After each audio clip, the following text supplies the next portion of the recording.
Sa maliit at tahimik na nayon ng San Isidro, ang pamilya ni Mang Ferdy ay namumuhay sa isang munting bahay sa dulo ng baryo. Bagamat simple lamang ang kanilang pamumuhay, malaki ang bumabagabag kay Mang Ferdy, ang utang na kanyang pinasan matapos manalasa ang isang malakas na bagyo sa kanilang lugar.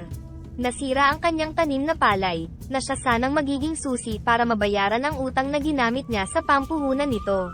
Isang makulimlim na hapon, habang nakaupo si Mang Ferdy sa kanilang lumang upuan sa harap ng bahay, lumapit sa kanya si Aling Rosa, dala ang tasa ng mainit na kape. "Ferdy, bakit parang ang lalim ng iniisip mo? Hindi ka pa yata kumakain ng tanghalian?" Pag-aalala ni Aling Rosa.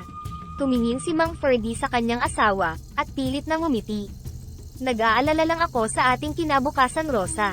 Paano kung hindi na tayo makabangon mula sa utang na ito? May panahon pa, Ferdy. May mga paraan pa. Huwag kang mawalan ng pag-asa," sagot ni Aling Rosa habang hinahaplos ang kanyang likod.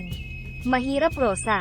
Mahirap magkaroon ng pag-asa kung araw-araw kang gigising na ang unang iniisip ay kung paano babayaran ang utang na di naman natin kasalanan. Sana'y hindi na lang tayo tinamaan ng bagyo," malungkot na sambit ni Mang Ferdy.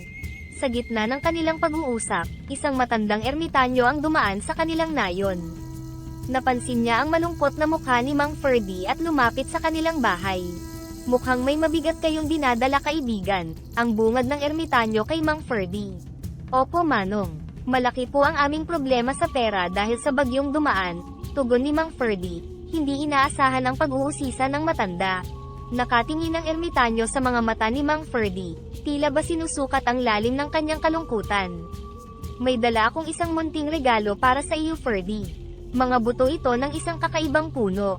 Itanim mo ito sa inyong bakuran. Alagaan mo itong mabuti, at balang araw, makikita mo ang halaga nito." Iniabot ng ermitanyo ang maliit na supot na naglalaman ng mga buto kay Mang Ferdy. Bagamat may pag-aalinlangan, tinanggap niya ito bilang isang pag-asa. "Salamat, Manong. Subukan po namin itong itanim at alagaan. Wala naman pong mawawala kung susubukan," sabi ni Mang Ferdy. Ngayon ay may bahagyang ngiti sa kanyang labi. Matapos iyon, nagpaalam na ang ermitanyo at nagpatuloy sa kanyang paglalakbay. Si Mang Ferdy naman ay agad na pumunta sa likod ng kanilang bahay, dala ang mga buto. Tinulungan siya ni Aling Rosa na maghukay ng lupa. "Siguro nga, ito na ang simula ng pagbabago, Ferdy. Baka ito na ang sagot sa ating mga panalangin," wika ni Aling Rosa habang inililibing ang mga buto sa lupa. Ang puso ni Mang Ferdy ay unti-unting nabuhayan ng pag-asa. Marahil, sa kabila ng kalamidad na kanilang naranasan, ay may pagkakataong muling umusbong ang bagong pag-asa, tulad ng punla na kanilang itinanim. Sa paglipas ng mga araw, si Mang Ferdy ay araw-araw na nag-aalaga sa batang puno na kanyang itinanim. Sa tuwing umaga, bago pa man sumikat ang araw, siya'y nasa likod bahay na, dinidiligan ito at inaalis ang mga damong tumutubo sa paligid. Isang umaga, habang maagang nagdidilig si Mang Ferdy, lumapit si Aling Rosa dala ang kanilang almusal. "Ferdy, dito na tayo mag-almusal sa labas. Masarap ang simoy ng hangin," yaya ni Aling Rosa habang inilalapag ang kanilang kape at pandesal sa maliit na mesa sa tabi ng puno. Habang kumakain, napansin ni Mang Ferdy ang ilang pagbabago sa puno. "Rosa, tingnan mo. Ang mga dahon ng puno, parang kakaiba ang kinang sa ilalim ng araw." Pinagmasdan ni Aling Rosa ang puno. "Oo nga, Ferdy. Parang may gintong alikabok sa mga dahon. Sadyang kakaiba." Nang matapos ang kanilang agahan, tinipon ni Mang Ferdy ang mga nahulog na dahon. Nang kanyang hawakan ng kamay, naramdaman niya ang mabigat na bagay. Laking gulat niya nang makita na ang mga dahon ay unti-unting nagiging mga barya at pilak na piso. "Rosa, halika. Tingnan mo ito," sigaw ni Mang Ferdy, hindi makapaniwala sa kanyang nakikita. Tumakbo si Aling Rosa palapit at pareho silang namangha sa himalang kanilang nasaksihan. "Diyos ko, Ferdy. Totoo ba ito? Paano ito nangyari?" tanong ni Aling Rosa, halos hindi makapaniwala. "Hindi ako sigurado, Rosa, pero ito marahil ang biyayang sinabi ng ermitanyo. Ang mga dahon, nagiging pera." Ang boses ni Mang Ferdy ay nanginig sa pananabik at hindi makapaniwala. Napuno ng tuwa at pagtataka ang mag-asawa. Dinala nila ang mga barya sa loob ng bahay, at dahan-daang napalitan ang kanilang pangamba ng isang bagong pag-asa. Sa sumunod na mga araw, pinag-usapan ng mag-asawa ang kanilang gagawin sa biglaang yaman. "Ferdy, dapat nating gamitin ang perang ito ng maayos. Unahin natin ang pagbabayad ng ating mga utang, mungkahi ni Aling Rosa isang gabi habang sila ay nag-uusap sa ilalim ng ilaw ng gasera. Tama ka Rosa. At hindi lang yon, dapat din nating isipin kung paano tayo makakatulong sa ating mga kapitbahay. Marami rin sa kanila ang naghihirap dahil sa bagyo, sagot ni Mang Ferdy. Ang kanyang puso ay puno ng pasasalamat at nais makapagbahagi ng biyaya. Habang tumatagal, ang puno ay hindi lamang naging simbolo ng kanilang bagong yaman kundi pati na rin ng bagong simula para sa buong pamilya at sa kanilang komunidad. Ang bawat nahuhulog na dahon ay hindi lamang pera kundi pag-asa, at bagong pagkakataon para sa lahat. Sa paglipas ng mga taon, ang pamilya ni Mang Ferdy ay nakaahon mula sa kahirapan salamat sa mahiwagang puno na patuloy na nagbibigay ng mga dahon na nagiging barya at pilak. Sa naipon nilang yaman, nakapagbayad na sila ng kanilang mga utang at nakapagtayo ng mas malaking tahanan.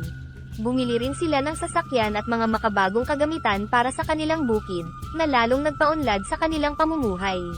Isang hapon, habang masayang pinagmamasdan ni Mang Ferdy at Aling Rosa ang kanilang lumalagong pananim, napansin nila ang isa sa kanilang mga tauhan, si Benny, na tila may ibang interes sa pagtingin sa puno. Benny, halika't sumama ka sa amin sa merienda, alok ni Aling Rosa, na may daladalang tray ng sariwang pinalamig na juice at tinapay.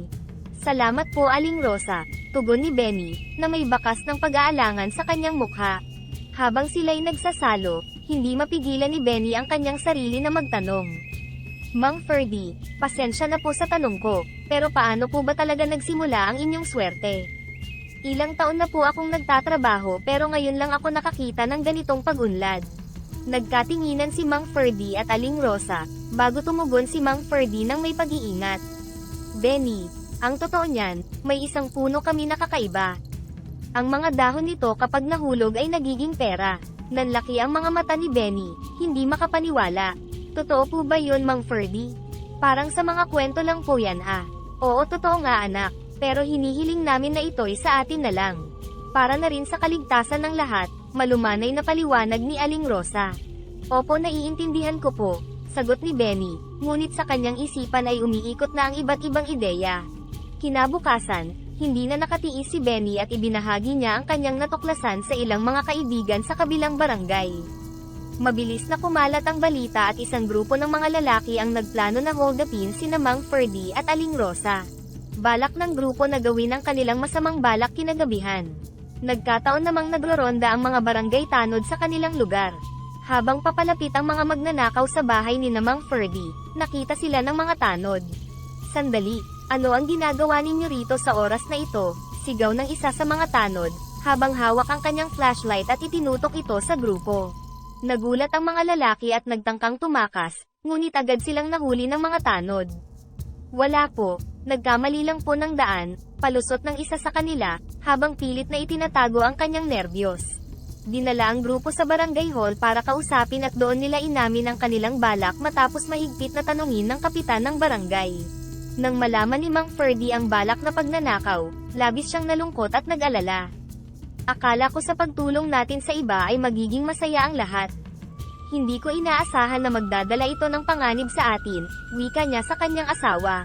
Huwag kang mag-alala Ferdy. Andito ang ating mga kapitbahay at handang tumulong sa atin. Siguro kailangan lang natin maging mas maingat sa susunod, sagot ni Aling Rosa, pilit pinapagaan ang loob ng kanyang asawa. Nang sumunod na araw, matapos ang insidente ng tangkang pagnanakaw, nag-usap sina Mang Ferdy at Aling Rosa tungkol sa kinabukasan ng kanilang mahiwagang puno. Nasa kanilang simpleng sala sila, kung saan ang mga dingding ay puno ng mga larawan ng kanilang pamilya at masasayang alaala ng nakaraan. Rosa, matagal na natin pinag-iisipan ito. Sa tingin ko, oras na para putulin ang puno, mahinahong sabi ni Mang Ferdy. Ang kanyang mga matay seryoso at malalim ang tingin. Napabuntong hininga si Aling Rosa, tanda ng kanyang pag-aalinlangan at kalungkutan. Ferdy, alam kong mahirap itong desisyon, pero naiintindihan ko. Simula nang lumago ang puno, bagamat marami tayong natulungan, dumami rin ang panganib sa ating pamilya, sumang-ayon si Mang Ferdy. Oo mahal. At hindi lang tayo, pati na rin ang buong nayon. Ayokong magdulot pa ng mas malaking panganib dahil sa kasakiman ng iba. Ano sa palagay mo ang gagawin natin sa mga barya at pilak na makukuha natin sa pagputol sa puno? Tanong ni Aling Rosa, umaasang may mabuting magagawa pa rin ang huling yaman na ito. Nais kong itulong ito sa ating mga kapwa magsasaka na nasalanta rin ng bagyo at may mga utang. Siguro, kung tayo'y magkakaisa, mababawasan ang kanilang mga problema at maaari silang makapagsimula muli, mungkahi ni Mang Ferdy, na may pagnanais na mag-iwan ng magandang legasiya mula sa puno. Kinabukasan, inanyayahan nila ang ilang maasahang kaibigan at kapitbahay para tulungan silang putulin ang puno. Kasama rin doon ang kapitan ng barangay upang siguraduhin na maayos at ligtas ang proseso. Maraming salamat sa inyong lahat sa pagtulong sa amin ngayon. Alam kong hindi ito madaling araw para sa atin, pero naniniwala ako na ito ang pinakamainam na desisyon para sa lahat, paliwanag ni Mang Ferdy sa grupo. Ang kanyang boses ay puno ng pasasalamat at pagtatapos. Habang sinisimulan ng mga lalaki ang pagputol sa puno, hindi maiwasan ni Aling Rosa na maluha habang pinapanood ang puno na dahan-daang bumabagsak. Ang puno na naging simbolo ng kanilang pag-asa at kasaganaan, ngayon ay magwawakas na. Nang tuluyan ng naputol ang puno, nagulat ang lahat sa dami ng mga barya at pilak na bumagsak mula sa mga sanga at dahon. Agad itong tinipon at inihanda para sa pagtulong sa iba. Nakakalungkot man na wakasan ang biyaya ng puno, masaya ako sa ating napagdesisyonan. Ang kayamanang ito, ipamamahagi natin sa mga nangangailangan, sabi ni Mang Ferdy sa grupo, habang pinagmamasdan ang huling mga barya na kinokolekta. Sa mga sumunod na araw, inorganisa ni Mang Ferdy at Aling Rosa kasama ang barangay ang pamamahagi ng pera. Bawat pamilyang magsasaka na nasalanta ng bagyo at nagkautang ay nakatanggap ng tulong pinansyal. Salamat, Mang Ferdy at Aling Rosa. Hindi lamang ninyo kami binigyan ng pera, binigyan ninyo rin kami ng bagong simula at pag-asa. Pasasalamat ng isa sa mga magsasaka, habang mahigpit na nakikipagkamay kay Mang Ferdy. Nagtapos ang araw na iyon na may ngiti sa mga labi ng bawat isa sa nayon, hindi dahil sa yaman na kanilang natanggap, kundi dahil sa pagkakaisa at pagtutulungan na muli nilang napatunayan. Ang puno, bagamat wala na, ay nag-iwan ng isang pamana ng kabutihan at pag-asa na magpapatuloy sa mga puso at isipan ng bawat isa. Ilang buwan matapos putulin ang puno at ipamahagi ang kayamanan nito sa mga nangangailangan, bumalik ang ermitanyo sa nayon ng San Isidro. Lumapit siya sa bagong tahanan ni Mang Ferdy at Aling Rosa isang maaliwalas na umaga. Nang makita ni Mang Ferdy ang matandang ermitanyo, agad siyang lumabas ng bahay at sinalubong ito ng may malaking ngiti. Manong ermitanyo, anong masayang pagkakataon ang iyong pagbabalik? Kamusta po ang inyong paglalakbay? Maayos naman Ferdy. Narinig ko ang ginawa ninyong pagtulong sa inyong mga kapwa magsasaka at napagpasyahan kong bumalik. Masaya ako at naging mabuti ang inyong paggamit sa biyayang ibinigay ng puno, sagot ng ermitanyo, ang kanyang mga mata ay kumikislap sa pagmamalaki. Opo Manong, bagamat mahirap ang desisyong alisin ang puno, naramdaman naming ito ang tamang gawin. Ang kayamanang mula sa puno ay nakatulong ng malaki sa aming komunidad, paliwanag ni Mang Ferdy, na puno ng pasasalamat sa puso. Tama ang iyong ginawa Ferdy. Ang tunay na yaman ay hindi lamang nasusukat sa ginto o pilak, kundi sa pagtulong sa kapwa at pagkakaroon ng malinis na konsensya, ani ng ermitanyo. Ang inyong ginawang sakripisyo ay nagpakita ng tunay na kayamanan ng puso. Niyaya ni Mang Ferdy ang ermitanyo na pumasok sa kanilang bahay para sa isang munting salo-salo. Sa hapagkainan, nagbahagi si Aling Rosa ng mainit na tsokolate at suman, habang masaya nilang ikinukwento sa ermitanyo ang mga pagbabagong naganap sa kanilang buhay at sa buong nayon.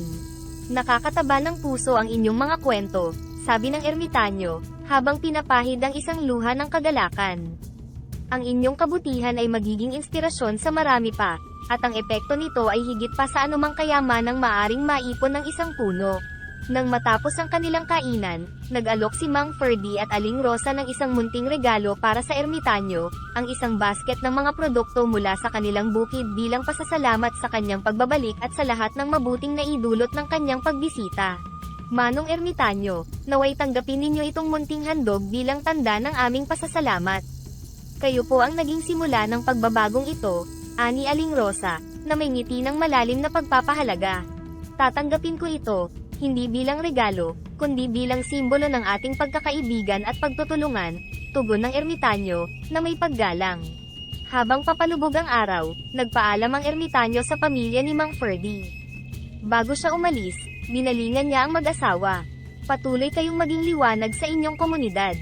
Ang kabutihan ay isang kadena ng pag-asa na hindi matitinag ng anumang bagyo.